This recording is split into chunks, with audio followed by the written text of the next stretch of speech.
Welcome to episode 164 of Fans of Power. Tonight's show is Pain 101. I'm your instructor, Nathan Kennedy. I'm here with Joe Amato and Tyler Baker. Guys, how's it going? Joe, I don't know how you do this all the time, man. I'm already wanting to just take this thing off. This is uncomfortable seeing another masked person. No, it's like I was telling Tyler and you before we started. I used to have I had a plastic Jason mask, and it was unbearable. It was horrible to do, so I switched to this paper mask. But as you guys know, this one can get unbearable at times where it starts sweating. But those masks, those are a lot hard. You know, it's like it's real hot because as you're breathing, your hot breath is just permeating within that plastic. It's like, it's unbearable for your face. Yeah, I mean, it's not like terrible, but I think if I was wearing this for the full hour and a half to 2 hour mark that we usually do for all the shows, it would be kind of bad. But the main reason I'm wearing this is because usually when we do Fans of Power, I like to show off, hey, this is what I got in the mail, this is what I found, and Casey Jones mask from the 1990 live action film. Now I recommend this mask to anybody, but I want to tell you this: when you get it the way that the box shows it, the straps here, they just get like all floppy and everything. So I went ahead and just made sure that these are just secured down in every spot, so you just don't have like the extra stuff flying around everywhere. How much was it? Where'd you get it? I actually got this one on Amazon. They're going now for about $30, maybe a little bit more, give or take. But 30 seems to be the price point between all the toy websites. I don't know if this is available anywhere in stores, because with it being a NECA product, maybe it'll show up in Target since we don't have Toys R Us anymore. Oh shit! Hold on, sorry. Wait. Way to go, Joe. Okay, I see, that wasn't supposed to happen no more. But what happened was my computer, it needed rebooted. I've been waiting 10 minutes for it to come up, and it just came up, and of course the volume was up to the moon. It always just defaults back to a high volume. So sorry about that. But we're gonna go with that. We're gonna go with this now. I'm gonna be the mask guy on this show. So Joe, we'll have a mask versus mask match. That's why. But the people already know what I look like anyway. Yeah. You wouldn't want me to do it. But before we get into more stuff, first we'll say hello to Delva78, Zentron, JSP. I'm still scrolling down. Fedmon. I'm scrolling a little more. I don't want to miss anybody. Zen Brown. I'm still scrolling. Invitational. Invitational says, I don't feel so alone now wearing this hot, sweaty leather GIMP mask. So, I don't know. I think maybe that's for me. Maybe I might be the GIMP mask guy. I don't know. Maxworks has joined us, and I think I got everybody. If I missed anybody, sorry about that. But yeah, because I told everybody I got this mask for $3 for just shipping. That was it. It was like some special on through Facebook, and I was like, oh, what the heck? Some company was advertising. Let's see if I get it. I got it, but yeah, I wouldn't be able to wear this the whole show. Like you said, too many holes. You'll see almost all my face. Plus, this would be super hot. This had me suffocating. Tyler was like, what the hell are you guys doing? Just talking about masks for like 10 hours. Well, don't be pissed because I don't have a mask to share, so I really don't have anything other to share other than I suggest Nathan not to dress full on Casey Jones to make it feel like extremely empowering to be wearing that mask. It makes me want to get one too, because then I feel like, I don't have the long hair, but I feel like it'd be quite empowering to put that mask on. And no, it is. I was already telling Emily, I was like, man, I should grow my hair back out again. Yeah. And then she could be the April O'Neil to your Casey Jones. You could, you guys could scream and yell at each other and slam doors and stuff like that. It'd be great. She doesn't want me to grow my hair back out, though. She hated it when I had long hair. She hated it because I said something one time. I was just like, yeah, the long hair. And she was like, I don't know. I was like, what does that mean? She was like, well, just be glad that you're funny. And I like that you're funny. I was like, wait, what's that supposed to mean? She's like, well, I'm glad you have short hair now. I was like, all right. So there that is. Has she seen it at its absolute longest? Like we're talking like where it was I shown her pictures when it was at its longest, and she was like, no, because when we were dating, when her and I first started dating, my hair was like here at my shoulder. It didn't get much longer than that, but sometimes she's just like, hey, I loved you when you had long hair. That's kind of the sentence that she's thrown around every now and again. Just show you that it knows the farthest of limitations, that even when you had long hair, even when I had long hair and she didn't like it, she was around and loved me. For example, people like Nathan would like, when I stayed over at his house, he'd wash his hair and it'd be all puffed out, you know. And he'd walk around and we like, you know, make fun of people on the internet, like in chat rooms and stuff like that too, and write movie reviews for like really crummy movies. And he had all like fluffy long hair. It was quite a humorous look. No, that's before I actually learned how to take care of it properly and let it grow longer. But that was just like when Nathan would just, it was, you know, kind of like Yahoo Serious. Like his hair was just like puffed out. If you know, like heard the movie like Young Einstein, it makes me think of like Nathan with long hair. Yeah, well, people in the chat are like, "You had long hair?" Yes. At one point, my hair was probably about down to here. Honestly, I kept it in a ponytail all the time, and I think that's just why. Like, I kept it in the ponytail so much that when I would take it down, I was like, "Oh wow, this is actually way longer than I thought it would ever get or be." But then you cut it off and you donate it, and then you grow it again. You cut it off. I probably won't grow my hair back out. I think my hair is starting to gradually thin itself out. I think those days are over. Joe had a mullet once. Hair days were back in high school when I thought I was like the ultimate warrior and I used to have long hair. I was like, oh, this is so cool. And yeah, then I cut it and I was like, that's it. Never grew it back since then. Yeah. So. But, well, I was going to say, just want to mention a couple recent things. I don't know if Tyler had anything to say as well to anybody, but first I wanted to mention a couple episodes back, I said something about the Mega Constructs possibly was being canceled for Wave 4. Well, they, I guess, came to that rumor and tried to address it a week ago or so, maybe. And they said, nope, Wave 4 is still coming, so you can still get your Evelyn, Man-at-Arms, whatever they had planned for Mega Constructs, those are coming. So that's some bit of recent news there. And also loyal subjects. They showed Stinkor, Orko, and everybody in pretty much regular colors. They do have a striped Orko that's going to be a chase. They didn't mention which store, so I'm not thinking it's hot topic. But whatever store gets this, now you can just get a regular loyal subjects Orko. You don't have to search for this chase one with no O. And the chase now will be like a prison striped. If you remember when all the little Trolans in the one episode, I don't know if it was Prison or it was Beast Island or, damn it, I can't remember. Tyler, what was it where they had all the Trolans and had Dr. Zoog and all them striped prisoner Trolans? Damn it. From He-Man or She-Ra? I think it was She-Ra. God damn it, was it She-Ra? Was it Prisoner of Beast Island or? Oh, I don't know. Now I feel like an idiot. Prisoners of Beast Island. I think that was the one with Sorrowful. Damn it! What was the one with Warden Umpty, Dr. Zoog? It's like I know the character. We did a commentary for it.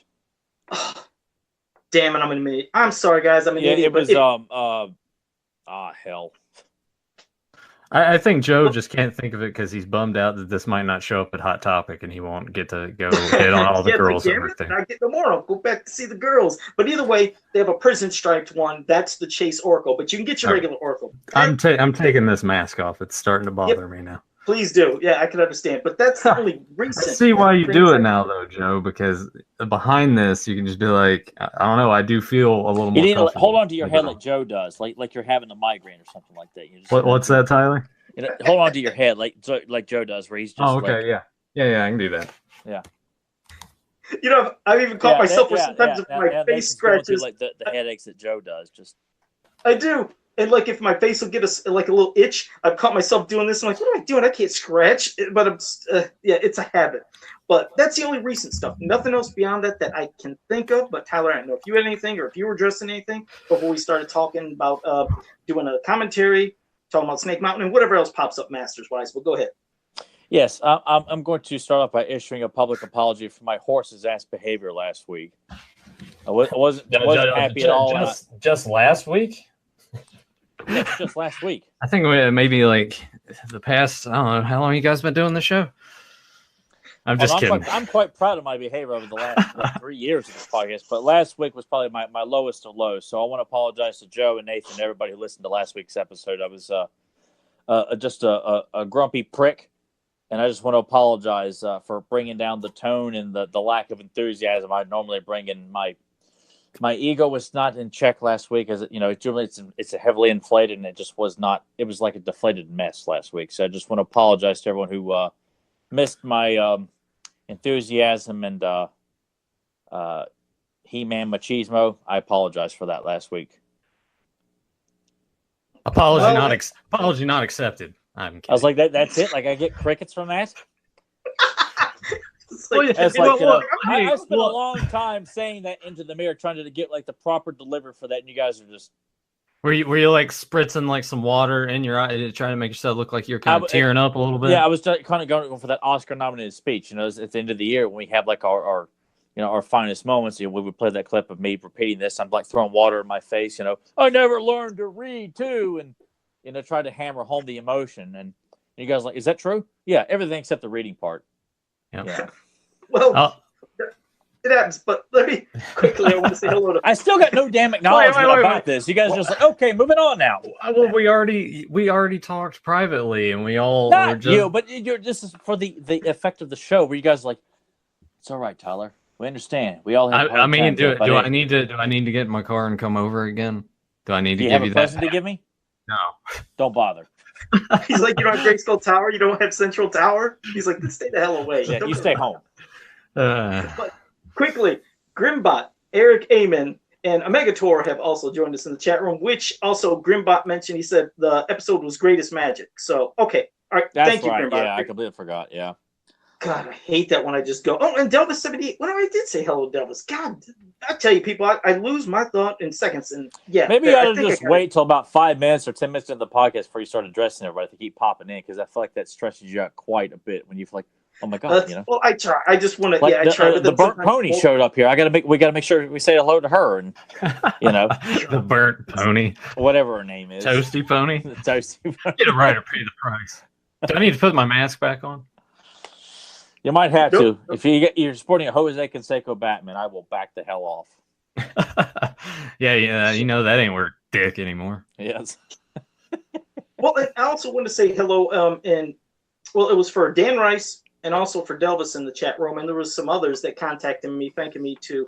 Where I took 2 of those vintage coloring books that had it's like a board game. And I, of course, photoshopped them together. I cleaned up the lines. I redrew some stuff, and I colored it. And I said, hey, anybody wants these? You could download them. I put them on my page, other He-Man groups, and a lot of people downloaded them. And it was just cool seeing people actually download and having these physical hard copies. Like Dan Rice was even playing with Philip and Alex. And on Alex's birthday, he was playing the game with Alex, and he was trying to cheat his own son. I was like, Dan Rice, you're rotten. You're trying to cheat poor Alex on his birthday. It was terrible. That's an Amato move right there, if I've ever heard one. Yeah. That's about as cheap as it gets. He was trying to take the poor kid's turns away and everything, and it was a live video, but it was so fun to see. And even it got shared in some not weird, I didn't mean that. It got shared in a board game community that's kind of weird. They asked me to join. No, I mean, yeah. To be fair, that does sound kind of just odd, but I guess those things do exist. I never even thought about that. Like, well, did you did you look around? Like, what did they talk about? Is some guy like, sorry, it's the best game ever? It's like, no, it's double or bubble or bubble or. Oh, you they cover everything, trouble. And they had a lot of good fantasy games that they were showing, a lot of stuff. I mean, it's a really cool place. But it got my juices thinking. I was like, I Photoshop and edit and re-alter these so many times, and plus those 2 games both have a goofy space that if you land on, and if you go back, it like counteracts everything to where there's parts on this game you can never reach in both games. So I thought, maybe I'll try to make my own from scratch board game. It's something I'm going to do. I'm going to make my own board game from scratch, and I'll make sure that you don't get screwed on a space where you can't go through the whole board, even if you want to try to interpret the rules a certain way to think, well, maybe it's because of this, but I don't like having those options to where I'm thinking about, well, am I supposed to, or do I do? So I'm going to make something that'll make sense. So that was still fun to do, but I'm going to make my own board game. Well, you need to have a spot where you get stuck and you have to wait a turn, like a tar swamp. Like you're stuck in the tar swamp. Like you have to roll a 5, or you have to, kick your father in the balls or something like that. Like if Dan's playing with his kids, like if you live in the spot, you have to kick your father in the balls to get out of the tar swamp or something like that. Well, what I am going to do is make enough spaces to where you can actually use 1 dice, because these games, since it was just a small fun game for a coloring book, 2 pages, it's basically a quarter. You flip it, heads move 1 space, tails was 2. I was like, I want mine to at least have options where you have more spaces you can move. So yeah, it'll be with a dice thing. So there, I'll make my own thing. Had to just say dice man. What's that? It's an inside joke with me, Nathan. I called you the dice man. The dice man. Yeah, It's Andrew Dice Clay, the comedian that Just kind of like had who? kind of a bit of I- prominence in the '80s, and then it just fell off the face of the earth. No, I definitely know his. Yes, I love Andy. All right, that's about okay. Too I vulgar for the don't know who he podcast. is. Yeah. That's why we just left it at the Dice Man. Exactly. And imitational, yeah. I'll maybe add Coupon King space or do something for my board game. We'll have the Coupon King be added. Yeah. So, It means you got to come up with like a He-Man design for King Coupon. Like, will he be a villain on the board game, or is like you got a free coupon from King Coupon? Please advance 2 spaces. hit 2 spaces. Exactly. Yeah, I mean, come on, King Coupon's got to be a hero. Has to be. Why would he be a villain? I don't know. I'm thinking along the lines of like Candyland. You know, where you got like the wide assortment of characters. And you got like the King Licorice guy who looks like Captain Hook. And you got like the mud monster or something like that. You know, I never really played Candyland that much. What? Oh, that's Yeah, a fantastic game. No, I loved that game as a kid because never. the board was so elaborate. You know, it had a lot of cool things on there.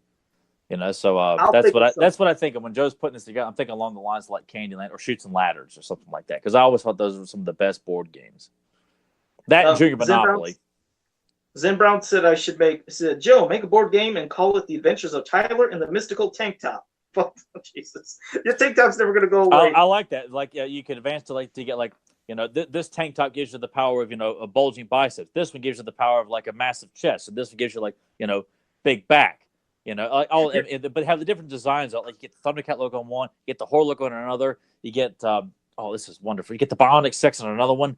Or no, it would all have to be He-Man related. So we'd have to have the Horde logo, the Snake Man logo, Skeletor's bat, the Iron Cross. The amalgam of like the He-Man Battle Armor logo. Oh, boy, this is genius. Sorry. Joe, the hell with your idea. Make this one happen. And I'll donate some. I'll have Kevin Sharp put up some like images of my face, like for like these graphic. Oh my God, we don't need any sort of product with your face on it. All right, but you may want to put it up on display. Like with all the other pictures you want to have of me. I'll mention at least another space on the board. Told me like he had him and Emily wanted to picture me in their bathroom with me, like so that way they greet their day. Great diarrhea forever. They want to wake up with a nice cup of tea. I'm gonna be sick. Anyway, I got a million of them here, people. Anyway, Tyler, shut up. Joe, what was it you were trying to say for like the last 10 minutes? Just imitational said you bought a rancid meat from King Coupon, lose a turn. Hey, there you go. He is a villain after all. Well, did you want? We might as well save the commentary for last if you want to do Snake Mountain now. So I figured we could, since you suggested that, Tyler, who's the original Nathan, you may need to bounce here for a bit. Yeah. I'll let you guys do your Snake Mountain, and then I'll you shoot me a text, and I'll pop back in, and I'll be here for the commentary. Okay. All right. Okay. Okay. Now that Nathan's gone here, we can have the real conversation. All right, this is it's not a massive conversation starter, but it's something I had noted about old episodes back. Not something that's really talked about a lot, and maybe some people aren't even aware of it. But just as a mythology idea, that there has been 3 rulers of Snake Mountain, and one of them I know never gets acknowledged. With Skeletor, King Hiss, and the third one being Hordak. And I just always kind of found it kind of fascinating that would people buy the fact that all 3 major faction leaders have ruled Snake Mountain at some point, or are they dismissive of 2 of them and see it strictly as something that Skeletor has always had? Did they like the idea that King Hiss ruled it at some point, or did he ever rule it at any point, or the idea that maybe he did rule it when he got banished to the Void? Hordak took over, trained Skeletor there, and then retreated to Etheria and started the Fright Zone. I kind of feel like it's one of those things. Does it make sense to tie Hordak into the Snake Mountain at all, just for the sake of trying to tie in everything? Is it an interesting idea at all? Or is it strictly no more than something that Filmation did to kind of just tie everything together before the Snake Man ever came along?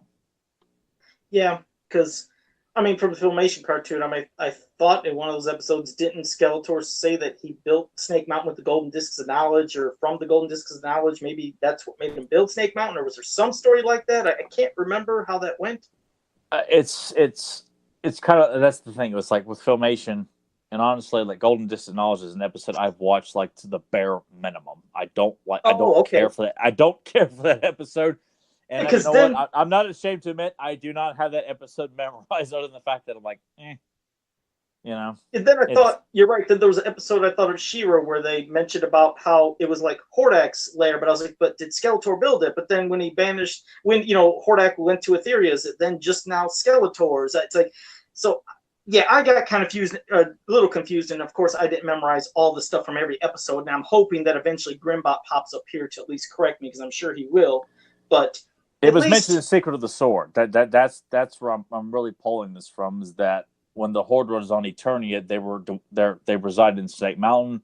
That it was Hordak's throne, because when he returns and sees their Snake Mountain, it says my old throne room. I always found that to be kind of fascinating, to think that in this mythology, which it's just an idea that has never touched on again, or if it is, it must be like maybe in a UK annual or something like that. But I just never saw anything, any other media that acknowledged that idea.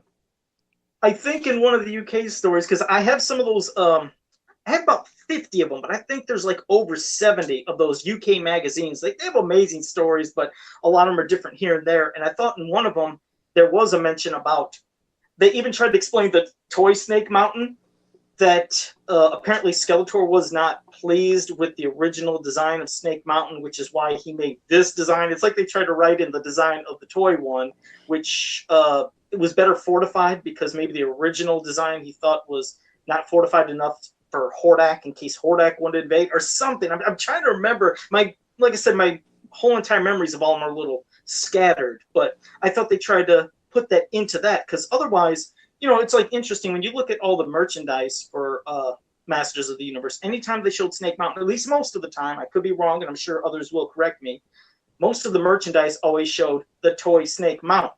From the lunch boxes to the dart games to anything you could think of had that toy. But I myself can't remember much Filmation Snake Mountain merchandise. And I don't know if that's because obviously when they're selling the toys, they're wanting to sell obviously what you have. Or what? Do you remember much Filmation Snake Mountain? I tend to recall, like in a lot of the mini comics, like not in the earliest ones, but a lot of them would use a Snake Mountain that was reminiscent of the Filmation version, like where you'd see a mountain with a snake wrapped around it, and you're not like in the Obelisk, you're clearly seeing the toy version, but in like Clash of Arms or Hordak, the Ruthless Leader's Revenge, you see a mountain with a snake wrapped around. Oh, and Snake Attack has a very cool looking Snake Mountain drawn by Bruce Timm, which is a mountain with a snake wrapped around it. It's like at one point they really decided to make the Filmation style the focus in certain aspects, not everything, but like Tila took on that look, Man at Arms did, Snake Mountain did, but then Evil Image show up, she still had the yellow skin. So it's just kind of like they kind of picked and choose, what they wanted to use, but kind of odd though that they were so dismissive of that toy design in a lot of the media. Not all of them, but. No, but you're right. When it came to like the comics and the books and some of that stuff, it would always kind of go back and forth between toy and, Filmation design, but like merchandise pieces of backs of cameras and stamp sets and everything else that I can almost think of, I was always seeing the toy. And also Zen Brown did want to jump in and said, in the episode Golden Discs of Knowledge, Xanthor said that Skeletor built Snake Mountain. So, okay. All right, well, thanks, Zen Brown. I knew something was in my head about the Golden Discs of Knowledge and Skeletor building it. I couldn't remember if that was me just, again, making stuff up with, scattered memories in my head. But, and of course, when you think of MYP, we all hear the thing with King Hiss. I kind of, it seems, I don't know, to me, I mean, yes, okay, we got the Snake Men, Snake Mountain, but it's like, it's almost so cliche, like, okay, just because they're Snake Men, they had to be the ones that created or the ones that were with Snake Mountain. And don't get me wrong, it's cool, but I kind of liked it being, just Skeletor's place. I mean, Hordak originally maybe being a person that, was there too as well from Filmation.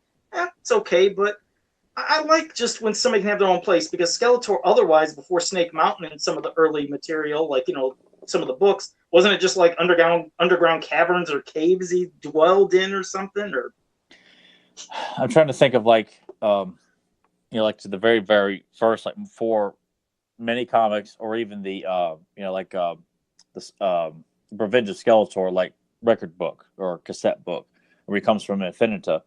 Like I don't recall there's any acknowledgement, even a dwelling for Skeletor at the time, because it hadn't been created yet.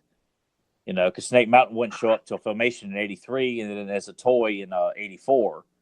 Well, So damn it, I hate that I'm getting sketchy on that too, because some of those story record books, like the black and white ones that they did with mhm. records, those had like the Adams story in that, and the whole council of elders and Zodak and Castle Grayskull being transformed from the Hall of Wisdom to Castle Grayskull, like in some of them stories. And now I'm trying to think, was the Filmation Snake Mountain in it? I haven't looked at that one in so long. That's what I was hoping another person would help us. But hello to Ronald Oder. Thank you for joining us. But damn it, now Tyler, I don't know. Oh, I feel bad. Well, I mean, no, I don't stress over that kind of stuff because it's so quick to forget, or so easy to forget that I mean, everything was constantly evolving. Even as it was in its infancy, everything was being changed left and right, and that's why I feel like it's so easy to get this stuff mixed up because no matter how many facts us or our listeners can find, it was constantly changing to where there really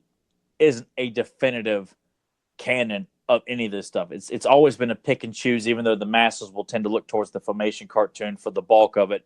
Everything was different. Nothing really kind of followed the same template. Everyone just, from the mini comics, hell, Star Comics was using the Snake Mountain playset, like in your favorite issue with the Meteors.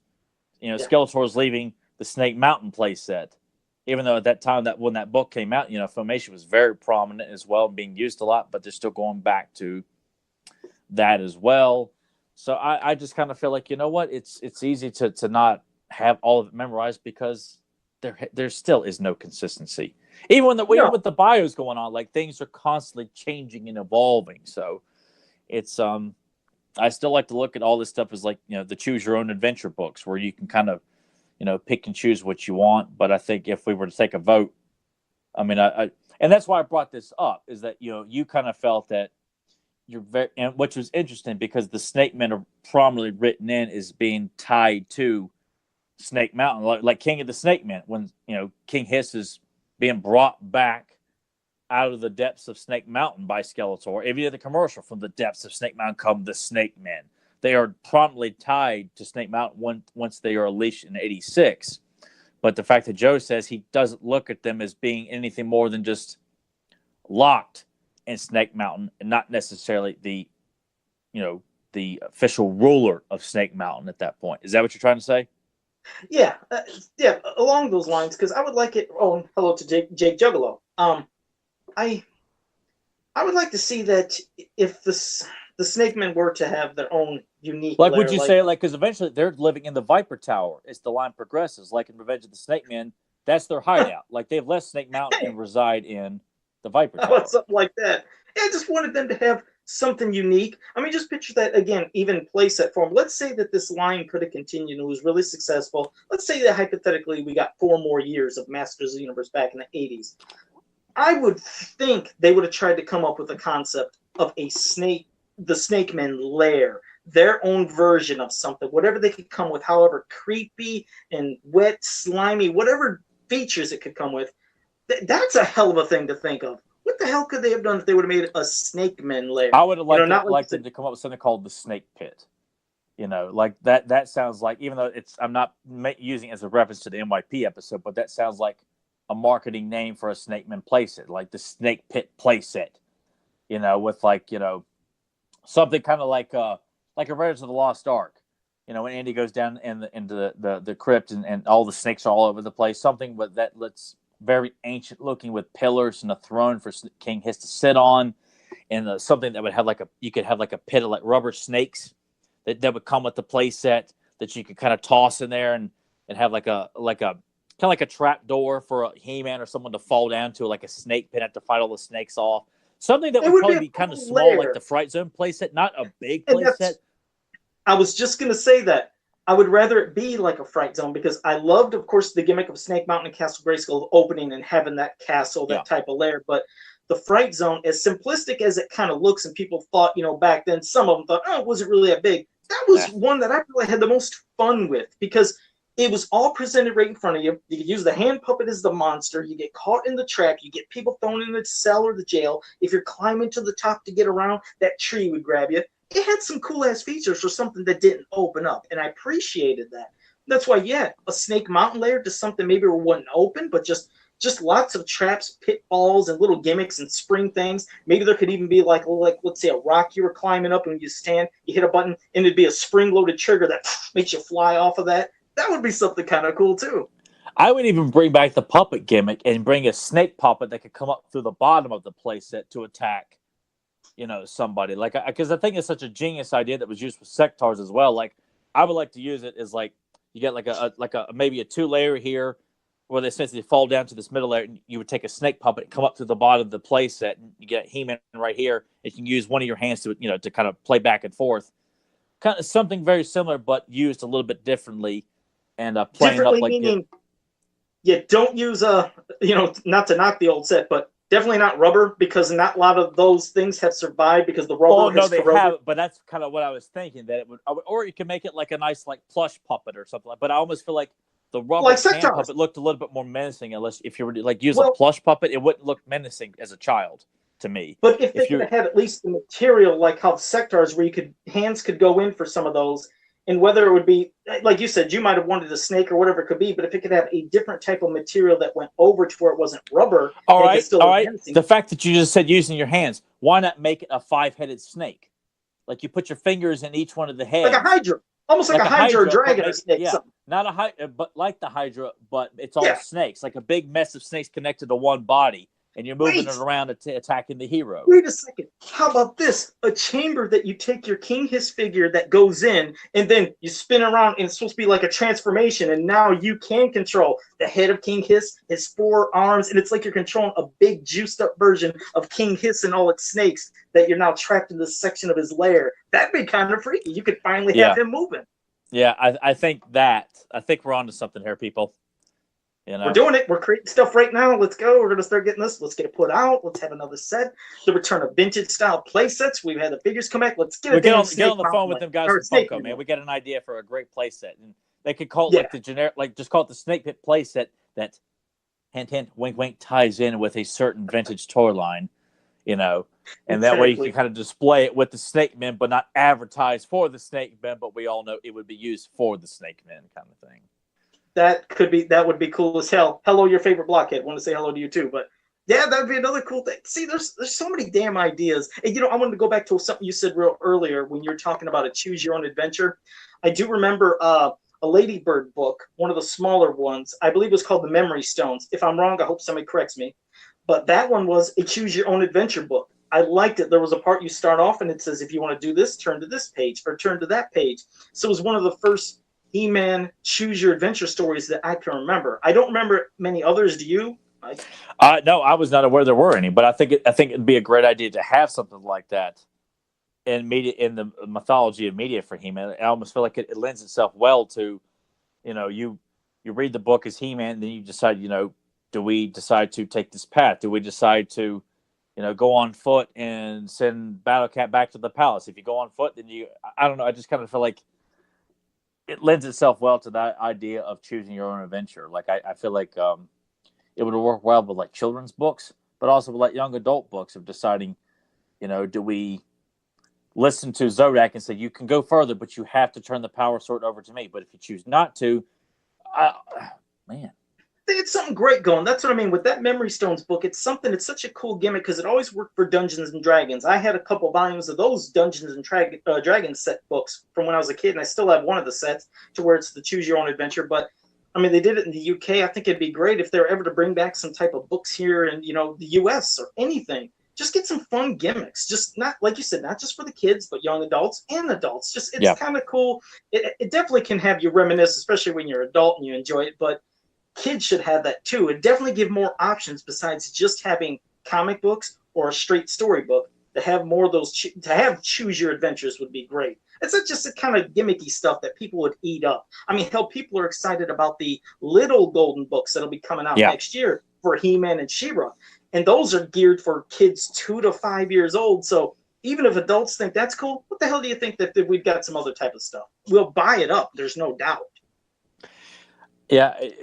It's an untapped property right now, and it sucks that everyone's just kind of sitting on it, letting it collect dust or being made fun of in the public eye and not really utilizing a lot of like really fun ideas you could have to apply to children, young adults, and fully grown adults, the collectors and stuff like that, instead of just high priced out the ass statues and stuff like that. There's a lot more you could do with the He-Man property, and instead of like writing bad comic books, you could write, a lot of fun stuff like this. It would lend itself well to board games. Like I've never played the role-playing board games, but I almost feel like with what you're saying about the choose your own adventures, like, trying to decide, do we go with Stridor? Do we go with Battle Cat? Do we go with the Wind Raider? I just kind of feel like you could pick and choose, like what weapons you'd use, what vehicles you would use. What are you going to go to the Fright Zone and take out this? Like, do you go to Snake Mountain, or do you go to the Three Towers? Like, it could end quick, or it could go longer, just depending on how you're feeling the path. It could go 4 to 8 different ways. I remember some of those old adventure books. It was quick because somebody just asked me. Zentron said, "Was that one of the Dungeons and Dragons cartoon show books?" No, it wasn't. It was the D&D Dungeons and Dragons style, not based off of the cartoon. But I remember those. Sometimes you could do a thing and bam, it was done quick. But then you do it again, it seemed like it lasted a while. But it's just, like you said, beyond the action figures. Like I said, we just brainstormed about a play set. Now, this is within, 5 minutes when we're rambling, and we're getting some cool-ass ideas. That's what's always fun, is back and forth when we're doing this. And people here in the chat room are saying the same thing. It's fun just when you could just do this brainstorm. And it's almost like when the best ideas come. God, we went from action play sets to now talking about books and board games. And, there's so many cool things beyond just the figures. The figures, don't get me wrong, aren't cool, but we like it all. It keeps everything alive. It keeps the property going when you can have more out there for people to choose from. See, I would love to see someone like put a design together. Like I would love to see an idea that would. Because I really like what we did with the Snake Men playset. Like I like the idea of coming up with some sort of ancient, fancy, like kind of like a Medusa's temple in Clash of the Titans, the original, the good one, where you got the pillars and all this to make it look creepy and spooky, but you got to have that Conan the Barbarian feel with the giant snake that Subutai and Conan going after. Kind of have that feel, but you have that 5-headed snake come out of the snake hole. I just feel like that would be so much fun to have that kind of that. God, that's such a genius action feature to. You know what? Don't put it past Funko not to do something, because remember, they gave us a Batcave for their 5.5-inch DC line. Remember, they are doing Conan figures based off of the movie. You never know. What if they did have some snake playset planned? Wouldn't that be crazy? That would be tremendous to have something like that. Something that you could really pose Conan and Subutai with, and Thulsa Doom hanging around and have a giant snake that you could pose with the figures or something like that. But I love the puppet idea. That was such an ingenious idea that they did with that and with Sectars. And I just think it would lend itself well to another play set, but just change it up so it doesn't look like it's a complete copy of the Fright Zone play set. Man, I really want to see a design of that. It would be great. I mean, I've seen people I've seen our buddy Michael, him and I think his kids, I think Colton, I think he was showing his DC playset for the Batcave, all the figures, and just seeing kids, playing and growing up and having fun like how we did, but just, to get the user imagination. I'm thinking, just like I said, with this resurgence of the 5.5-inch line style figures and stuff, and definitely how Funko at least put out, that Batcave, you never know. Them, maybe even Super 7, if they thought, what else could we do for the 5.5-inch? Well, that's what I really wish they would. If they're going to do the accessory stuff, I really wish Super 7 would just push and focus on the 5.5-inch vintage figures. Like I would like to see some, like a play set that would coincide with Hero and Eldor, like a Cave of Power kind of thing, or like a small, like little castle thing, or like a wizard's home for to set up those guys, or diorama sets, something that would coincide with all the vintage stuff, because the classic is just too expensive, man. I feel like anything that's done with the classics, which I'm still bummed we have yet to find out who the next batch of the collector's choice line is. Like I'm like, do we give up on that at this point, to not have any kind of idea of who's coming in that next wave? Is there even another wave coming? Period. At this point, what was? I'm glad you said that. One of those groups, I thought Super 7 had some kind of preview coming soon picture, like a teaser of something, but I don't know if it's more collector's choice, if they're finally going to show those, or if it's, I don't know. It better not be more like, here comes Filmation Evelyn. Please give us something that, that's not a variant. Oh, Yeah. But I It's just just, feel I'm like sure they have to see it. They have to see the demand that 5.5 inches created, not only from them, but I'm sure they do look at other companies and they see what Funko has done and this demand for those style figures. And maybe they will see, maybe we should pump out more. And like you said, not always have to be just filmation versions of everything, creating new characters, given a chance to try to make new beasts or play sets or anything. Just do more beyond just the variants.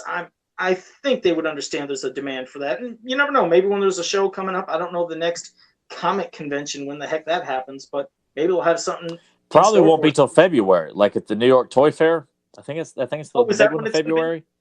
Yeah, I know there's one in February because we've always done like reveals for stuff that's come out around that time. But Okay, hell, I think that was the last one we did where like I think like Karg and the rest of them had been revealed. That sounds familiar. I think. God, man, it seems like it's been a while. It's been Well, a it while. has been. So It's I don't know what. unfortunate we haven't had any like new toy reveals for any of this stuff. It's it's because, and I know we don't know what really goes on, and I know they can only answer what they can, and I'm sure there's like reasons why we haven't gotten news, but it's just disheartening to know that we haven't got like an update on any classic figures or anything that would coincide with Hero and Eldor or something like that. Yeah, and you know what? I feel bad because I can't even remember when Hero and Eldor are coming out. Do you? I can't remember the date. I remember, like we paid for them in September, and hell, that's the last I remember about anything of it. That's it. At least the back metal, though. Anybody's guess is as good as mine. I mean, I'm just glad they gave the back metal thing though, because remember at one time we didn't think that was going to happen. Two big thumbs up, your back metal, the sucker, how it should be. So fantastic on that. But man, that was a fun brainstorming, man. I had a blast with that. I love that. That's one of the parts I think I enjoy the most on the show is when we just do this random brainstorming out of nowhere.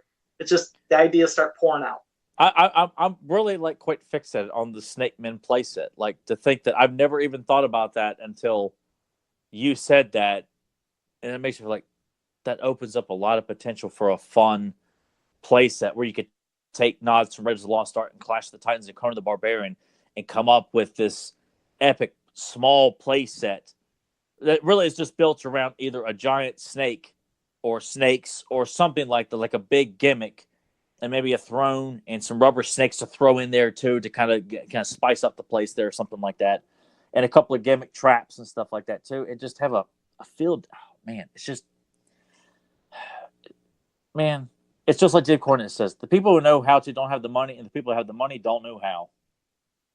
Yeah, and this was just a short brainstorm. If we sat and did it long, if we were in a boardroom of like Mattel executives, it's like hire these men, there's times that if you guys didn't know, when me and Tyler sometimes would just do a random talk when it has nothing to do with Fans of Power, we were talking about other things, and just when we just start doing the rambling and the back and forth, man, it can pour out and pour out, and yeah, that's sometimes when we should record stuff too, or even write it down. The amount of ideas that could come if we even think. Oh, I won't forget this idea. Like I know we've thrown out various ideas of like if we were to do like a new comic book or a TV series, like kind of tying in Hordak, how he becomes fixated on technology and making Modulok the source of the reason behind that, or all these other ideas you and I have tossed out for like cannons and stuff like that too, which, I know some people have said that they thought they were cool ideas and stuff like that. So it's just unfortunate, to not be able to really maximize these ideas so much and put them to good use instead of just, thrown out into the air now. Now anybody can grab those ideas and pass them off as their own, and we not even get a check in the mail for $5. Take it and run with it and make it good. Don't make it just different. Is that something? Sometimes somebody has an idea, and all that remains sometimes out of an idea could be just a name, and everything else, like the whole story got taken away, the whole concept of the figures or the look at design of something just gone. It's like, well, it's a cool name for the set, but no, we're going to change everything. But at least you named it. It's like, yeah. So, yeah, then you kind of feel like, do you want to take credit for something that is not yours and barely any, would you take credit if, like when you named the character Sky High, but they changed his design, so the character you named is not the one that you fell in love with. It's something completely different. Like, are you more? Would you be more satisfied knowing that you got the name, or that you know what, we like this, but we're going to change the design, or even this. the fact that you named this character, but they said, you know what? We like the idea of taking that character and actually making something, but we don't like the name. But knowing Joe decided to name this character that's just floating around in the background, gave us an idea to make this into a new character, but we'll change the name. Like you had something to do with acknowledging that character, but that would have been fine. Changed. No, I mean, hell, if he had a different name, but he was made into a figure, I'd be happy. That's why I'm just double happy that he got put into figure form after all these years, and they used the name that I came up with. That was just me doing backflips. And it's like, no, I know some people say, are you mad you didn't get credit? It's like, no, because I understand I would never get legal credit, and I wouldn't expect that. It's just most people know in the He-Man community that they remembered all the threads and posts everywhere I did about him, so they know, oh yeah, he named him. But that's just good enough for me that he got turned into a figure. And the icing on the cake is they did use Sky High. Oh man, what a dream. I mean, because that's all I ever did as a kid, point at that poster. And I would always ask my parents, why isn't he out? I didn't understand that he was a background character. And I just started nicknaming him Sky High when I was like 10 years old. So to hear that happen from when I was a kid and now in reality as an adult, that happening, oh man, that was just a dream come true. So I'm so glad he got turned into a figure and has that name. Well, just knowing that happened for you leaves me hope that maybe one day they'll decide the version of Hero that we got sucks, and they'll go to a version that the fans deserve. It's now time to get Nathan into the show because it's starting to... Here we go. No, the air's being sucked out of the room here. No, but... To fill up a certain ego. Yeah, no, we'll do some more freestyle brainstorming next week too. We'll love doing that. But if you want, why don't you text Nathan? Get Nathan, let him know. Quit making out with his babe there and get in here. Yeah, because we're going to do commentary on a great episode. I love this episode. And I didn't know which link that you'd have. I don't know if it's down below. We'll have to ask Nathan because one that I clicked on earlier had all those damn ads in it. There is another option or two available on YouTube. So I just picked the one from the official He-Man YouTube channel, but I don't have ads because I got YouTube Premium. So, oh crap! I'm going to have to do like a quick click past it all so I don't worry about that. So I'm going to try to find that while you text Nathan. I'm going to try to get past all those and suggest that people in the chat room, if they click on it too, they'll know how to click past the ads. It's like you kind of click to the end, and I think or you have to manually just click past one, then you X off the ad, click past another, and then you can just take it to the beginning.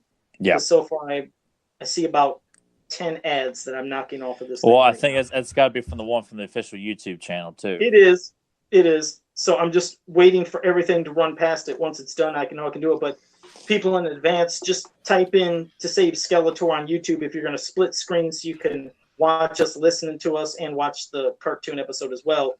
You can see those little yellow.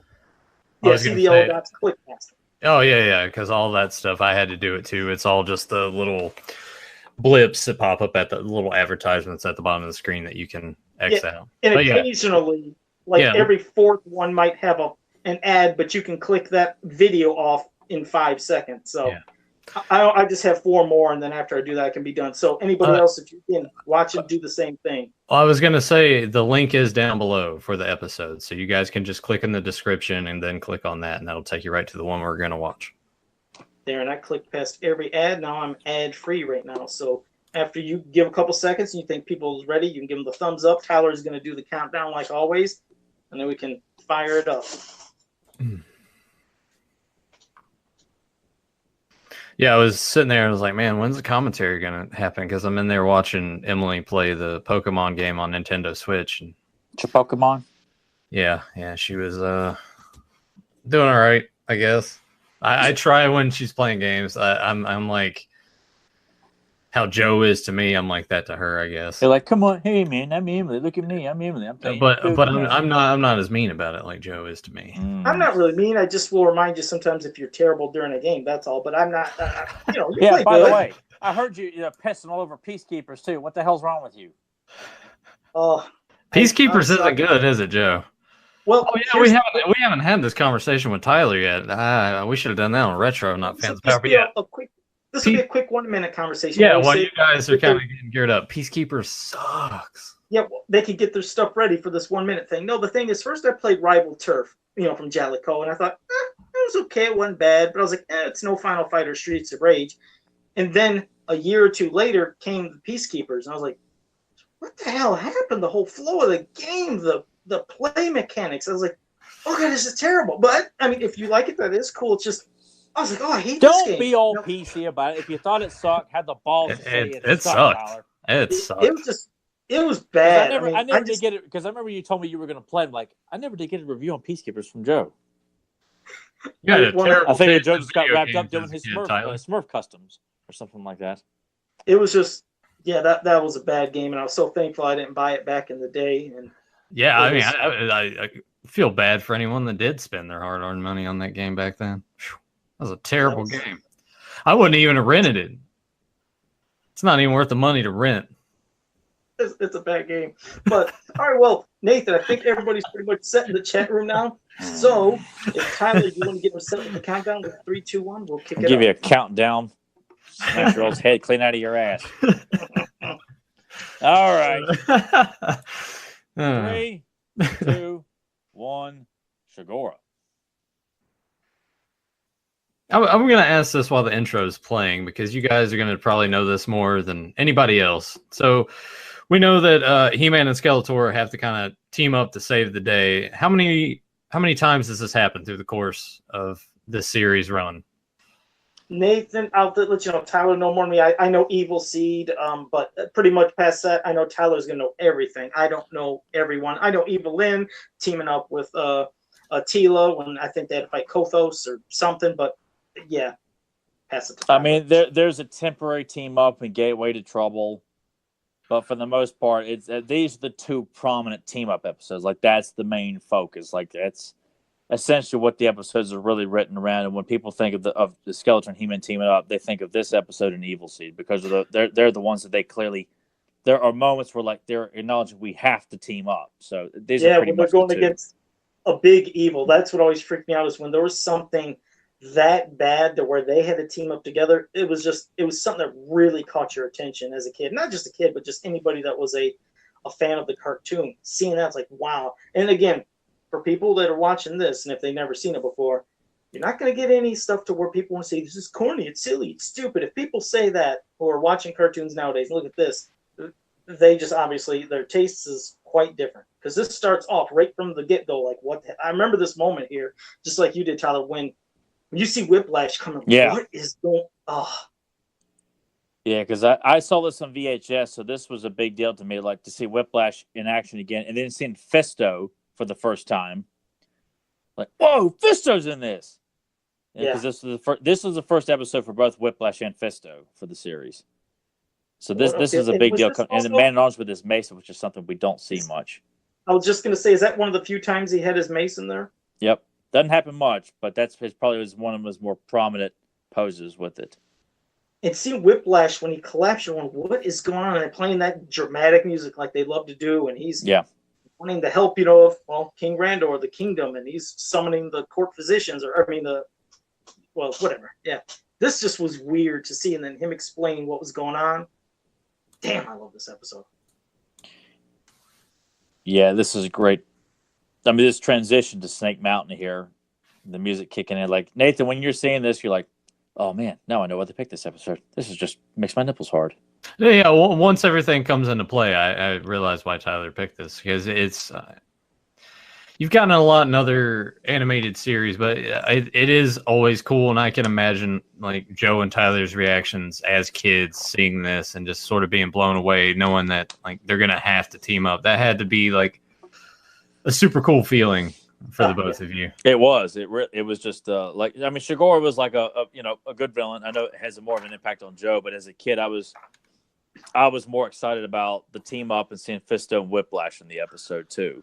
I'm kind of surprised that parents weren't open arms about that part right there. It's like, hey, Skeletor's trying to summon demons. Which is like one of the few times because all his parents were bitching about all the, devil worship and demonic possession, stuff like that in the first season. So to think that one of these early second season episodes got away with summoning demons from another dimension kind of thing, like it slipped through.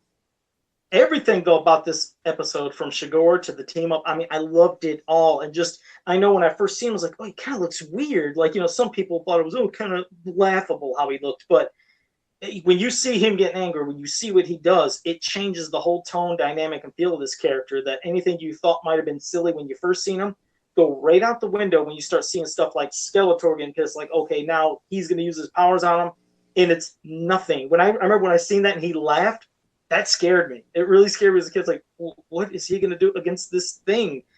Because he's wanting to summon this to help, conquer Eternia, but now you got somebody brought from another dimension that he's got a whole different plan. He's just going to want to rule Eternia, or get Castle Grayskull, and as you see, has a whole other plot towards the end. But yeah. Well, let me ask Nathan then, because Joe loves this. I'm sorry, Joe. No, it's fine. It's just this is my favorite episode of all the cartoon. I mean, of all Dalmatian He-Man. Well, what took you guys so long to do a commentary for it? Well, how Joe is when I say doing a conversation. Well, I'd rather talk about this, Guatemalan, Evelyn origin.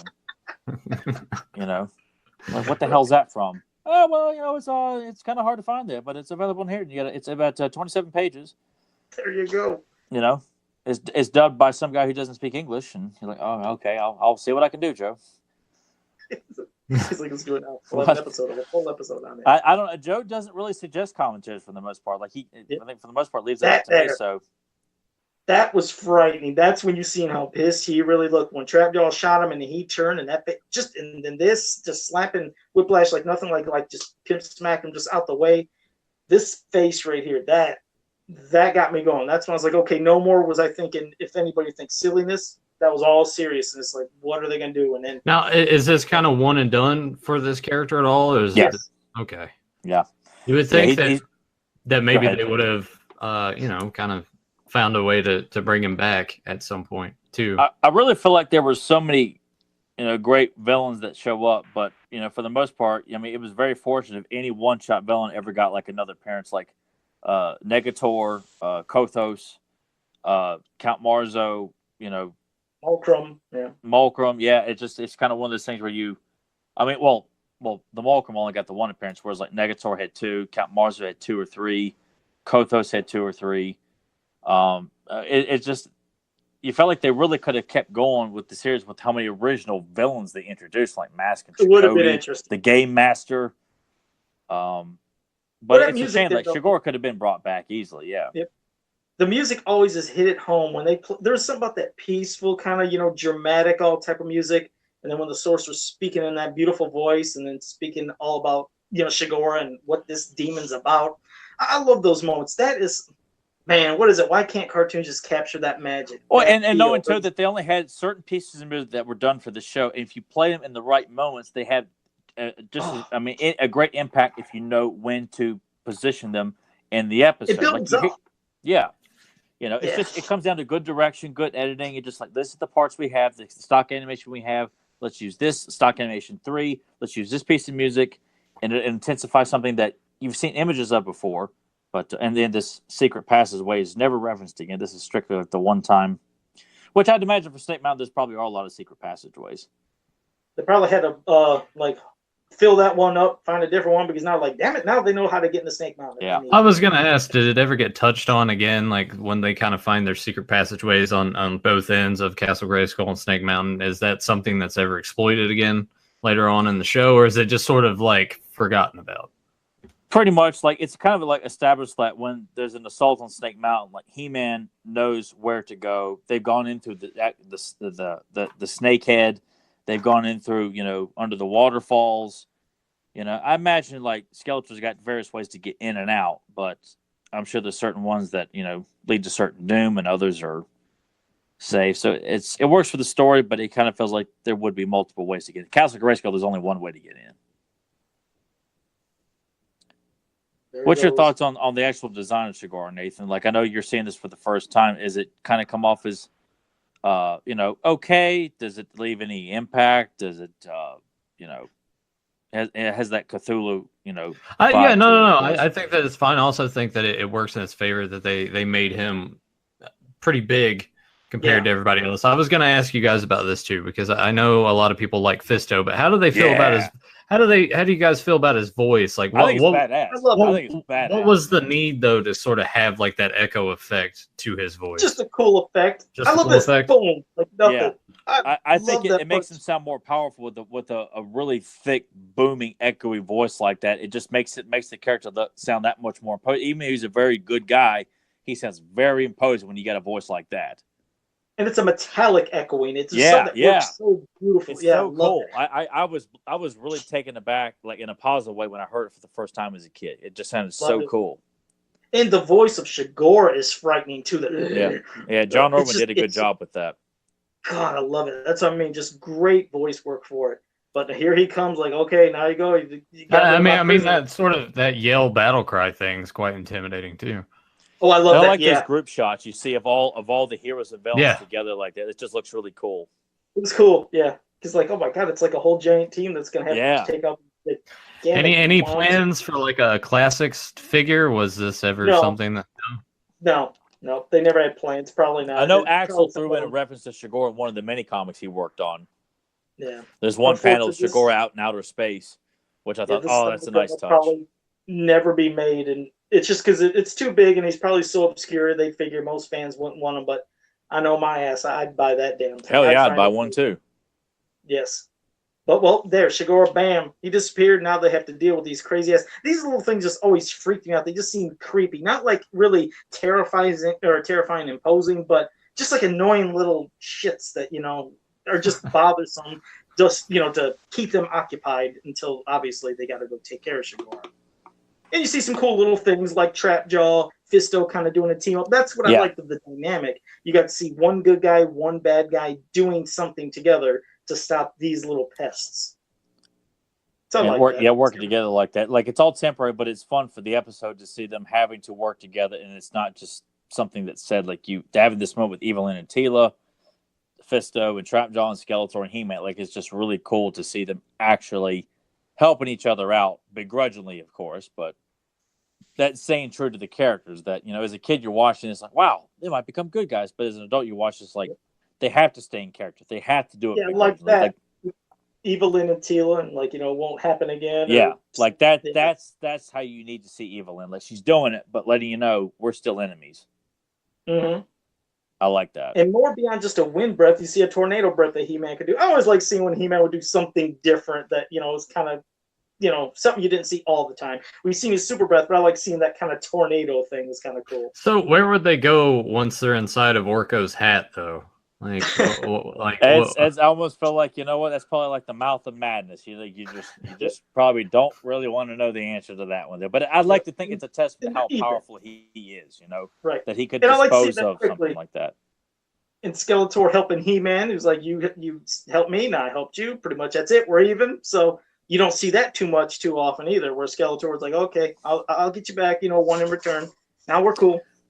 I do like the idea. Like, I know the way, He-Man. I've been there before. It's a way of saying, like, just letting you know, like, this is not a good idea. Like, we don't have much of a choice, but God, now He-Man's got to worry about 2 threats. I think I mean, even though He-Man probably knows what the end game is going to be at the end of this, it is cool that they still transition to this part where Skeletor's like, all right, once we get this out of the way, then I'm where I want to be. And we can finally take over, and that's when Evil Lynn is kind of like, oh, well, maybe this was a good idea after all. That's a true heel. Like, no matter what's going on, they're still thinking of themselves. Like, they just... I mean, because they wouldn't have to do any of this, but obviously they see the advantage of helping out, to benefit themselves here. This is when Shigora really freaked me out as a kid. You'll know the part, I'm sure. Yeah, Tyler knows it. I've said it so many times. Mm-hmm. First, you see how massive he is there, but when you have the sorceress, with all the power of Grayskull, when she's doing this to him and he's just laughing, like, oh my God, that's when I was scared. But the next blast she gives and that face he makes, I was like, it's over. That as a kid, it officially had me frightened. Right here, her last chance. Watch that blast, and he is pissed. And I was like, oh my God, I hated that moment. Those wide eyes. I always say I hate wide eyes. It's frightening. It's like, there's just nothing there. So you didn't like Children of the Damned? Is that what you're trying to say? Yeah, like Children of the Damned. Yeah, kind of. I can see Joe being freaked out by a bunch of like albino kids. Scary, man. Well, I guess in that movie, their eyes weren't entirely white. Now that I think about it, I guess were they yellow? I'm thinking of the remake. Maybe it was yellow. I like Skeletor observing like how He-Man does get in. Which this is continuity because this is how he does. And it's a good line after that. Oh, that's how he does it. Yeah, That's how he does it. Yeah, I always love that part. it's a nice touch. Now, see, Yeah, now he it's knows just a that's moment like that has nothing to do with the story, but it's a nice, little tidbit thrown in there with the villains, for Skeletor. I like this panning shot. Like, everyone be careful, be on the lookout. Like, it's just cool to see the pan shot of everybody. Yep, see, where is the sorceress? And up comes another part. Look at that. That's his throne now, boy. He's sitting up there proudly. Sorceress like his prisoner. Do his bidding. Yeah, I kind of got like a Jabba the Hutt, Yeah. Princess Leia vibe from that shot. Yeah, he clearly is. I mean, those kind of monsters like Jabba the Hutt. I mean, they're unforgettable. But I mean, Here the it cool thing goes. about this episode is you're thinking, what's it gonna take Yeah, to take him but down? that You part know? though. Yeah, and with the sorceress, when he turned her into that harpy, she's again scared the shit out of me. That's just frightening. That cackle. Oh, I hate that cackle. Yeah, Linda Garrett knew how to cackle. She knew how to do everything on this show. We need that. We need a harpy sorceress figure right there. I'd buy it. Up, there he goes. He's shooting. She's shooting back. Yep. While she's doing all that, he's gonna try to open the gate to his world because his plan is to suck Eternia, which it always sounded frightening. I mean, you just suck the entire planet, Grayskull, everything into his own dimension. But yeah, he's like, we need her. We need her magic, so you can't be doing that. Skeletor was ready to take out the sorceress there, but and again, you'll see some stuff that's cool is Evelyn, what she does. Again, another cool favor. And it shows her power and magic, how she can reverse that from Shigora's spell. It's like, she's damn powerful. Was that something that also ended up being explored throughout the series, or you just kind of get hints of how powerful she is? Pretty much just hints. I mean, a lot of this stuff too. It's like a lot of this is written for this because I mean, Castle Grayskull's been broken into like so many times by Skeletor and various other characters. So it's just kind of like same thing with Evelyn. She just blinked her eyes and turned away. Didn't even need to say a word. Yeah. But yeah, it's pretty much just kind of hinted at in variations. But I think if you kind of put it all together, you kind of get an idea of just how powerful she is. Clearly, Skeletor's overmatched her. I mean, I've always felt that, but I think if he just gave her respect, she probably wouldn't be so quick to put a knife in his back all the time. I like that. And I like the shot of all the heroes running to Shigora. Yep, that's just really cool. The muscle got to try to take care of. Yeah, the muscle's jumping into action here. Yep. Hold on to Shigora while they do all the damn magic. They're the ones that got to do the stuff to. Yeah, this moment I really enjoyed as a kid, just seeing all the various groups doing their part, teaming up, and then seeing Shigora just knock the hell out of everybody except He-Man. Yeah, that was just cool.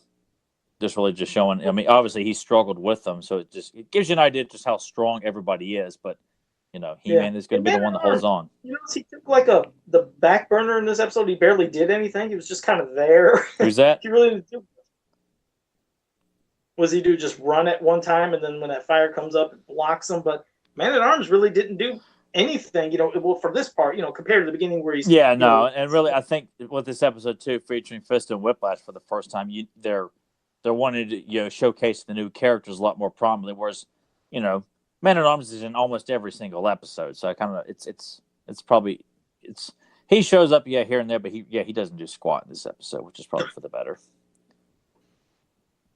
I mean, honestly, I'd rather see more Whiplash and Fisto action than Man-at-Arms, honestly. Yeah, at least Fisto could do something. I mean, Nathan, you agree, don't you, Nathan? Yeah, I'm not. I don't enjoy Man-at-Arms that much. If he's written right, I love him to death. But for the most part, he's just kind of, there. I do like to show Skeletor laughing, and they slowly turn Trap Jaw looks so badass as he turns and walks away with Skeletor. It's just cool. What were you saying, Nathan? I was just going to say Man-at-Arms will always hold the place of my first eBay purchase of getting the 2000X figure. Oh, yeah. See, Orko is useful. He got to do his magic, so he had his little part. He did a little bit of lightning, hurt Shigora's tentacle, and There, Shigoro got knocked back into his dimension. Yeah, and that's what Axel drew was that nod to his dimension out in outer space. Like I forget which book it is, but there's an illustration of Shigoro out in outer space like that. And this is fun. I like this is a clever way of finishing up this little B story of Skeletor trying to take advantage of it. Dragon from that one door, Tyler? They showed that like dragon. Isn't that the one they used for the 2000X Castle Grayskull with that little design with that dragon, if I'm not mistaken? I'd have to see it again. I didn't catch it. Oh, no problem. But yeah, it was on one of those doors. But I like this, the typical thing where the good guys blocking the door, to make you think this is the door that has all the magic and the secrets of Grayskull. I always got a kick out of this. It's a pretty clever way because it makes sense. Like you buy this as a way of wrapping up Skeletor's part. Yeah. And knowing that it's better that it takes him right back to Snake Mountain because that's the biggest middle finger. Like not trapping someplace else. We're just going to send you right back to your place. Exactly. It's a great edit transition to Skeletor. Just you picture him like going to like a cussing frenzy. That's kicking cats and stuff like that. Oh wait. Yeah.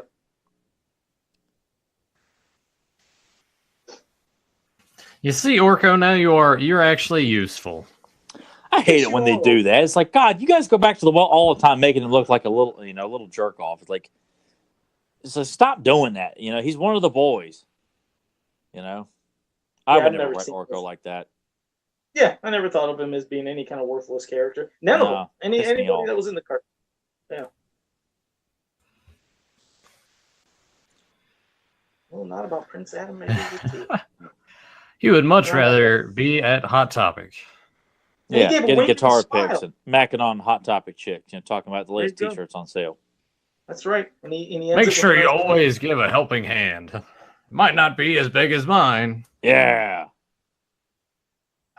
So cool. There you go. I love Filmation Fisto. Beats the hell out of anything in NYP. Yeah. Yeah, that version sucks.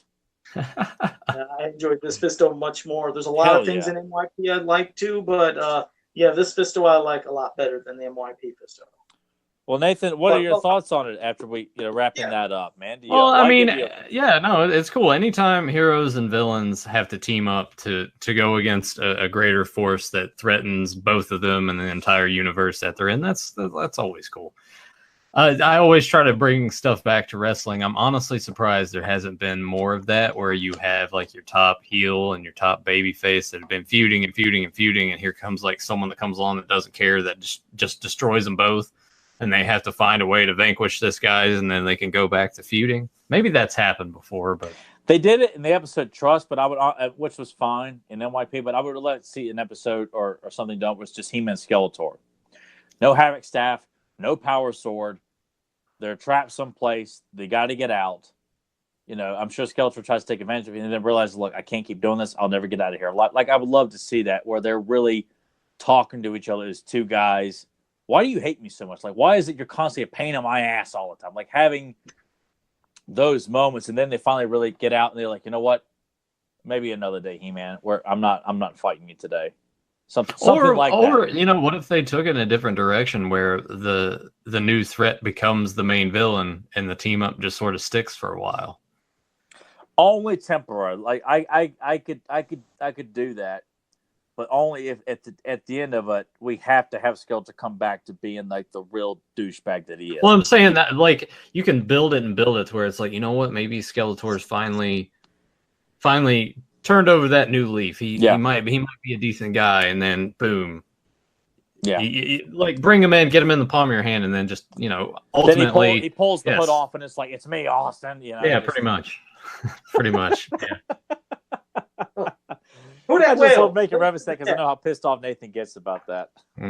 Yeah. Lots of stuff back then were bad. I mentioned you earlier, but thank you for joining us. I didn't know if you were there earlier during the show. I didn't see any of the chat while we were doing the commentary. So now, real quickly, I was going to say, if anybody here in the chat room, if you have any questions for us, if you want to ask something about the comics, cartoon, the movies, the toys, anything, some hypotheticals, shoot them at us right now, because I'll pass it to Tyler if there's anything he wants to recommend or say. And why the hell is it I'm finally being fluid on this damn thing as I'm looking on YouTube? It's grainy as hell. I don't know. Hangouts a strange beast.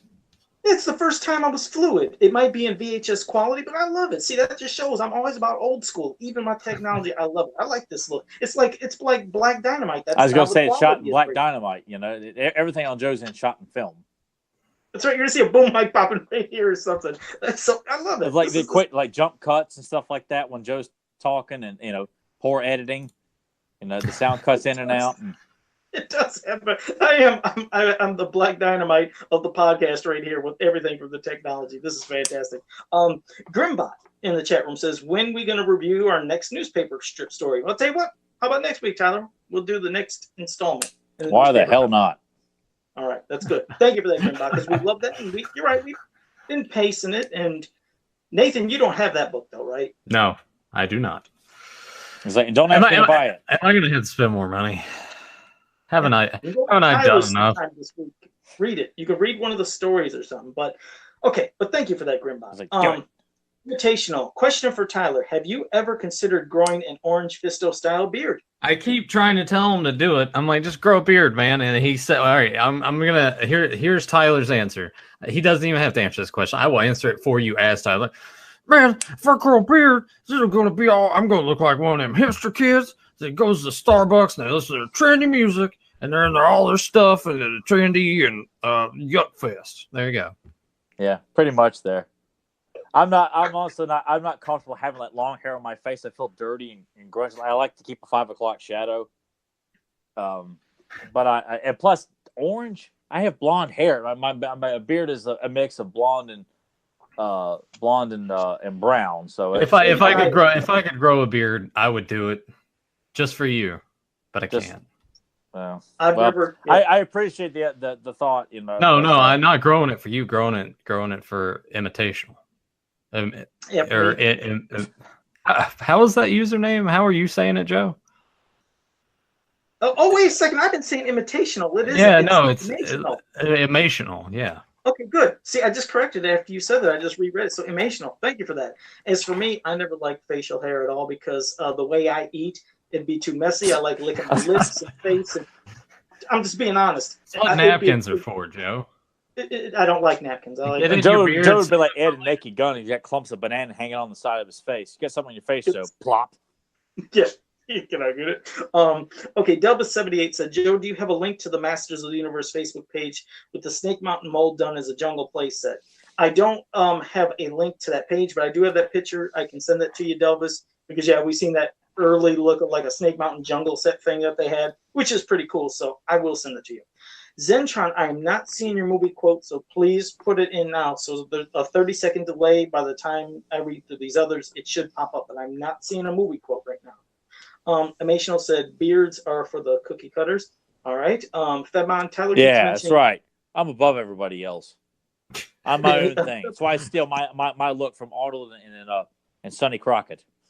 All right. Well, Fedmon says he wishes he was that cool. What? Go ahead, Joe. Okay. Fedmon said Tyler keeps mentioning university. Is he a student or a teacher or a janitor? I am a teacher. Yes, I'm a teacher of custodial arts. No, he's not a custodian here. You're basically what? You're the one-man crew of replenishing Coca-Cola products throughout the campus? Yeah, I take care of the dining halls and the stores on campus by ordering and stocking them up with Coca-Cola products. Yes, so it's all on me to keep the campus filled up. Can you fix the machines as well? No, I don't deal with the machines. There's another guy. I've helped with the machines and filling up, but there's one guy who does it fluidly. Like he knows every machine on campus, in every dorm, every building. He takes care of that. I take care of the dining halls. Here's something goofy.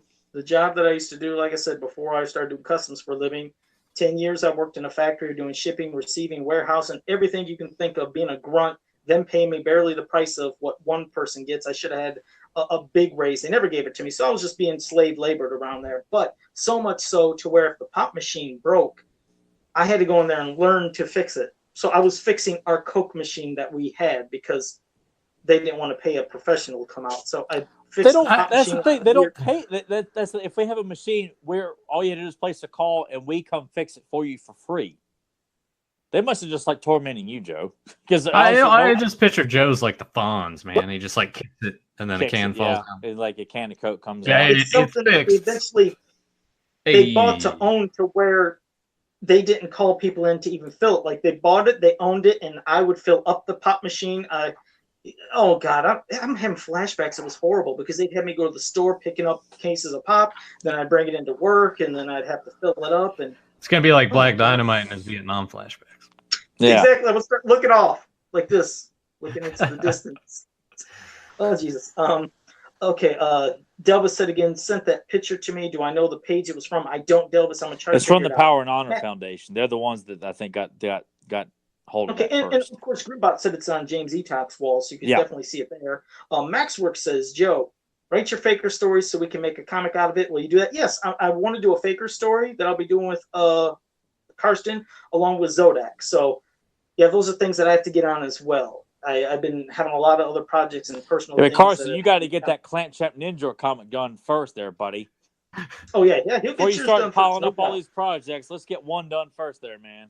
Actually, how about I just come on and write some story, and we can do that before any of the other ones Tyler has lined up for you. Yeah, you know what? The hell with what Carson's already done. Let's just put that in the back burner. Then Nathan can come in and just come up with, a story about how he says, Lizardman stinks. It'd just be funny just to say Lizardman stinks just to piss Tyler off. Yeah. There we go. Yeah. He probably would do something like that to you, too. Of course he would. Lizard Man is the beefcake of God, the heroic warriors. Man, I will have to beefcake Nathan right there. Yeah. I get I was confused. There we go. Beefcake. Beefcake. There. Yeah, Joe, you see I got beefcake set up right there. That's good. That's good. These are good. Wait, what a lackluster reaction.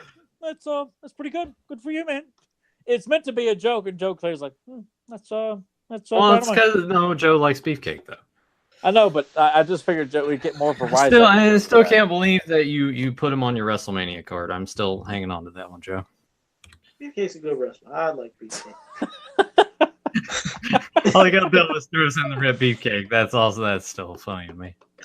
Yeah, he's still And Zentron, it's weird. I see when you make a comment like right there, but your quote, I don't know why your quote wouldn't come up. I see everything else. Switch to live chat. I gotcha. What the hell is? Can you do that? Yeah. You just right there on the chat. I think on there it defaults to top chat. If you click on that with the little arrow, you can set to live chat. The quote is. It does. Let me. Okay, well, now I see it. Hold on. Let me scroll up. Well, look at that. There's been something called live chat. Never seen it. Okay. Yeah. Okay. Here's this quote for fans of Power. It does seem to have an open door policy for assholes, doesn't it? I think it's Friday the 13th, part 8. Wouldn't it be something if there was something from Friday I was the 13th? making that up. Clearly, it's not from that, but I just. What about you, Nathan? Do you know it? Because I'm gonna have to wait to see what he puts. Because Joe, when it comes to movie quotes, I'm about as bad as you. Unless it's something that Tyler and I have purposely said to one another for like the last 20 years, then like double play, jackass. Yeah. Well, Zentron, you're gonna have to put it there in the bottom. Heathers. What the hell is Heathers? Yeah. The Christian Slater Winona Ryder film. Oh, that wasn't my. Sorry, Zentron, you got really? me. I figured that would have been something that you would have been into. I know Tyler didn't mention anything. I want to throw this out in the description below. It's a new link. You guys can now download and print out your own Joe Amato Modulok mask. So you guys, you hit up that link and download that, and just let you How know, about that? Print out a mask and put it on before the it's show. based on an image in a coloring book based on it, but I did draw this all up. I designed it. I have everything, and it's like uniformed on both sides. This took a lot of photoshopping work, but I'm still trying to think of something because I'm thinking it'd be cool if we had maybe for an episode, maybe people did download that mask, see if we can get the craziest picture of somebody wearing this mask out in public, and maybe we'll give them a prize or something. I'd love to see if people could take this Modulok mask, wear it out in public, see what you could do, and maybe I can get them a prize. We need someone acting like they're giving praise and thanks to the cult of Amato somewhere out in Could you public. imagine being at a church? Oh my God! Yeah. Here's the top 3 pictures that I want for anyone that's going to print this out and go into public. One, I want you inside of a Dollar Tree right there at the frozen food section with El Monterey burritos. 2, I want a picture of you beside of a dumpster, and it needs to kind of look like either you're digging into it or you can get a found friend. Something that's You can get a friend to dress up as King Coupon however you want and have them like handing you something, but there's got to be a dumpster in the background. And the third one is I want you to be outside of a McDonald's, but grabbing a Happy Meal toy off the ground in the parking lot. Or That's from a kid, pushing a kid down and taking the toy. Yeah, you get a picture of the kid crying next to you, and as you're walking away with their toy, and you got a big thumbs up, like you're quite proud of, your deed for the day. Oh my God! Could you imagine them getting in the church too? Maybe even have some people like coming up to. I don't want to get anyone. No. That I will of say trouble. that if you can get two people to approach you, and you're doing like the praise me, the Almighty. And they're doing like the Wayne's World and just like yes. bowing If you down get to two you. people to act like they're bowing down to, they're giving praise to, But the other rule is please wear pants because we know Joe doesn't wear pants. Yeah. Those are all great. Oh my God! If that happens, yeah, we'll definitely. I'll have to get out some prizes or something for people. If they did that, that'd be the best thing. Because remember, if you do download this and you want, remember, you can find me on Facebook. If you're not already on my friends list, and I don't know if you use Facebook, but yeah, you could just, who I am. You'll see me. You'll see my avatar. You know who Joe Amato is. On Instagram, I'm Joe Amato Customs. So there's I need to plug your Instagram on there. Yeah, and even Twitter, it's Joe Amato and then the number 2. So that's how you can find me on Twitter also. So if you can, with any of those formats, find me, then yeah. Now, where's like the nearest worship center for the cult of Amato? Like, where can they go to get pamphlets to have group worship? Well, no, you show up to any church and then you do the knock from let's see, matching the gas tank, boom boom. Yeah, either that or just knock the theme to Three's Company or something, and that should. Yeah, or knock on the door. Yeah. Even better. Wait, what about Jim Carrey when he made that insane nonsense knock in Dumb and Dumber? It didn't even make sense. There was no rhythm to it, no rhyme, no reason. What he said. And then you have to say, "What's the magic word?" New England clam chowder. Is it the red or the white? I can never remember that. Man, I will say this too before we close up. Check out all the links down below. I know Tyler likes to plug Axel's work, Kevin Sharp's work, Joe Amato's Customs, buy Joe's t-shirts. All those links are down below. Download his mask. Karsten, your Instagram's down there as well, dude. So you guys check out his artwork. Hit him up. Come up with your own comic ideas. That way we can get Tyler's stuff out of the way. He's had enough. His time is done. What's going on? But let me thank everybody again in the chat room. It was amazing. Yes, who that will? We need a Cult of Amato t-shirt. That would be kind of cool. Joe, come on. You got the t-shirt shop. Make it happen. I could do that. I could if people were. Oh my God, could you imagine if they wore something like that? But then I would sound probably like an egomaniac. I can't have that. Oh, that's yeah. The joke. We can't, the joke, man. We can't have any more of that on the show. Oh, no, we already got one of those. So, everyone knows you're the lovable egomaniac. I'm the prick, All right. Well, let me just. See, look at egomaniac. He's wearing like a draped over his head, like is that how Joe walks in instead of a priest robe? He walks in with like a flannel scarf over his head with his hands like this, and then they come up and pay their respects. I always look like it's like shrouded like this, and then I look up into the heavens to see everything or something. But oh God, I can't even do it because I'm just curious. Like when people pass like the collection plate, did they put in coupons in the collection plate since you won't accept cash? Could you consider it like a slap in the face? Like if they give you coupons, will you accept that? Like I ain't no charity case, man. Give me the coupons. I'm good for that. Give me candy. I like chocolate. I just like Hershey. Yeah, bake them cookies. Yeah, like people bring like I put a cookie in my pocket. It's got lint on it. And they put it in the collection plate. Joe's like, I mean, that's basically what I did with the cookies before I mailed them off to him. Just put them in your pocket, roll them around in lint. Yep. Extra flavor. Or shoved them up my ass. Okay. Well, anyway. Again, everyone in the chat room, thank you for joining us. It was a blast having you. We love having you here every week. We hope, of course, you would join us here next week. For anybody that's new to the channel, make sure you like, subscribe, share, and ring that bell down there so you can always be notified when you have new content, when we go live of anything. So I want to say, until next time, have a powerful day. Did you know this church was built in the exact center of the city? The elders decreed it so that everyone could be equally close to God. I like that. The geometry of belief. I don't. I know Nathan, neither one of you guys are going to get this one. I just say it anyway. Yeah, probably not. It's probably Nathan's seen it. I know Nathan's seen it. Joe's probably like, I don't know what that is. It's like I don't have a clue on that one. Yeah, I don't think anybody would. What is it? Do we wait? Oh, I was going to say Joe's going to like do the inevitable. You know, like, I don't know, man. Is it from Caddyshack? Oh, yeah, you got me. Hold on. No, it's Ultron JSP from Avengers: Age of Ultron.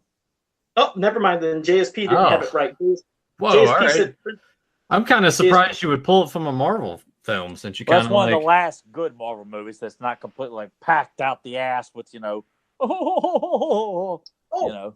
And yes, everybody, hope you have a happy and safe New Year. Because thank you, Omega said Happy New Year's. But yes, everybody have a great, happy, safe New Year. Yeah. See you in 2019. Yeah, if you're gonna drink a lot, either have a DD or just drink at home, like I usually do. Just stock up on frozen burritos and stay at home and drink.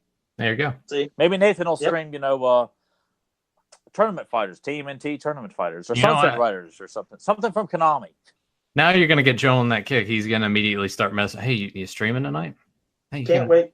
You gonna be streaming any video games? I'm waiting, Nathan. I'm just waiting for that stream tonight. That'll be fun. Yeah. See you guys next time. See you guys.